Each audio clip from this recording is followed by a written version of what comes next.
It was an honour this morning to present a letter of credence from His Majesty King Charles III to President Salva Kiir Mayardit, and therefore to officially take up the position of His Majesty's Ambassador to the Republic of South Sudan.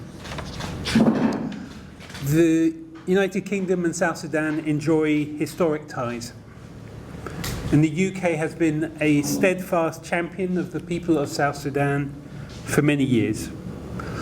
I confirm to His Excellency the President that the British Embassy will stay and will continue its support to the South Sudanese people.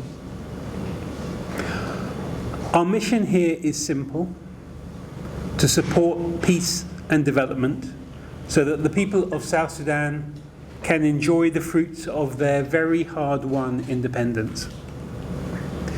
The UK is working in partnership to help address the challenges that people face. We have provided over $2.2 billion of assistance since independence, focused on health, education, peace building, and humanitarian aid.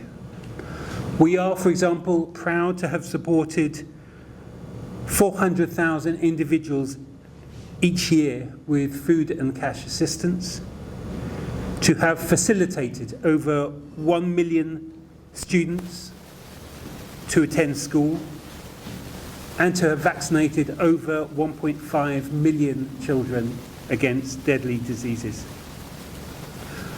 I informed the President this morning that even at a time when our international aid budget is under growing pressure, that the UK will continue to provide significant international assistance, including providing urgently needed food and medical support to the most vulnerable.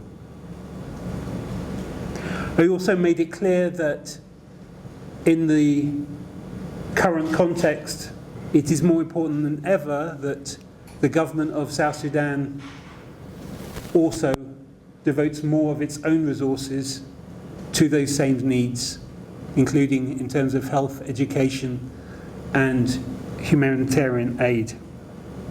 We can complement what the government is doing here, but we cannot replace it.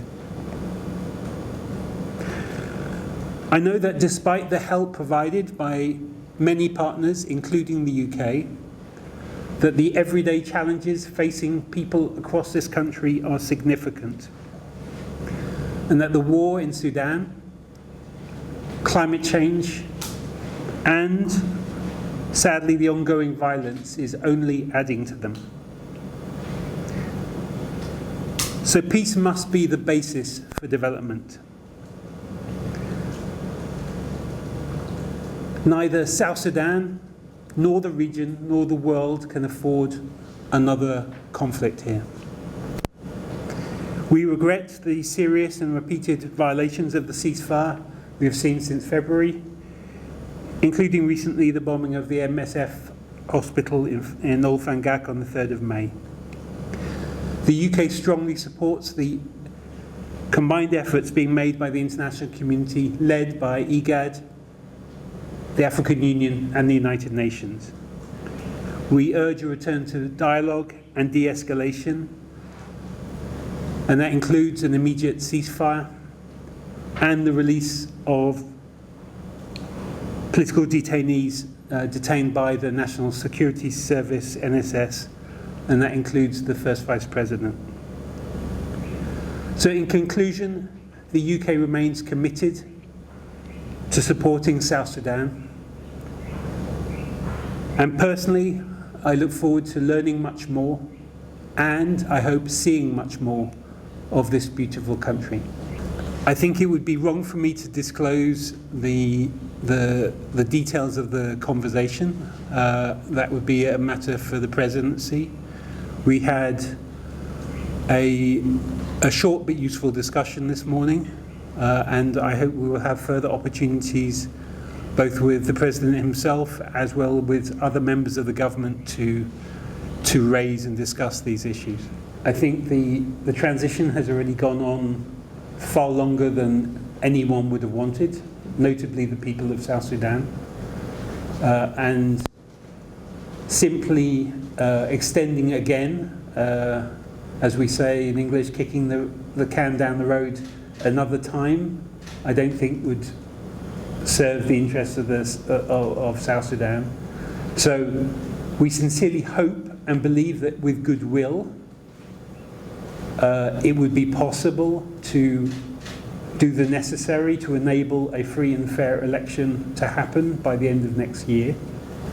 But clearly what has happened in the last few months is only making that more difficult. For elections to take place, there needs to be a number of things. There needs to be the resources in place, the institutions and in place. There needs to be security for people in order for both the voters and the candidates to campaign. And there needs to be confidence that people can campaign freely with equal access to the media and ability to hold meetings and so forth. So all of those would be necessary in order for elections to take place. The UK will stay in Juba. We obviously respect the decisions of other countries who, for various reasons, have decided either to temporarily close or because of financial pressures to close their embassy in due course. The UK will stay, and we will continue to provide support to the people of South Sudan. Our priorities are the two I mentioned. So the first is peace, because without peace it's very difficult to do anything else. And secondly is development. And as I said, the main areas that we are talking about, although there's obviously many other aspects to development as well, but the main areas where the UK has been invested since the time of independence has been in terms of health, education and humanitarian assistance. We're not in a position today to be able to give you exact figures because we are still awaiting confirmation from London. What we can say is that we will continue to provide significant assistance, but I would also say that the UK, like many other countries, is facing growing pressures on our international aid budget. There are many other competing priorities, including not least what's going on in Sudan, but also in Ukraine, in Gaza, and in many other places. So we cannot replace everything that other countries have been doing. But as I said, what will be important and increasingly important is that South Sudan also uses its own resources because fundamentally it is a responsibility of the authorities in South Sudan to meet the needs of its people.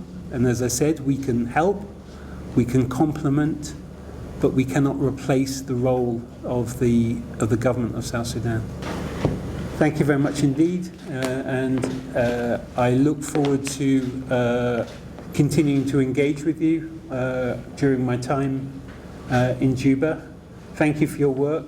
The media has an extremely important role to play in informing and engaging the people of South Sudan in the issues which affect their lives, and we are also are dependent on the media to understand much of what's going on in this country.